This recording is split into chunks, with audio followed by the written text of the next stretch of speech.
Welcome to Penrose Learning, where we make understanding easy. You start now, equip flashlight, rope, and map, then mark the lighthouse on your HUD.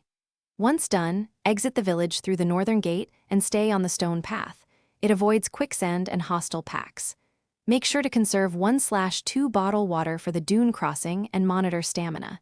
If you see a ruined watchtower, you're on track. Pause to recalibrate the compass and adjust the waypoint. This early momentum prevents backtracking and keeps you within the lighthouse access window. You now handle the complex middle section. Move in short crouched bursts across dunes to reduce detection and stamina drain. Once you reach the cliff gap, secure rope to the nearest 2 anchor points. Test each anchor with a quick weight pull before descending. While lowering, scan for wind markers that show predator paths. Angle your descent to keep downwind. If visibility drops, pause behind any rock outcrop and wait 20-30 seconds. This preserves resources and lines you up for a clean approach.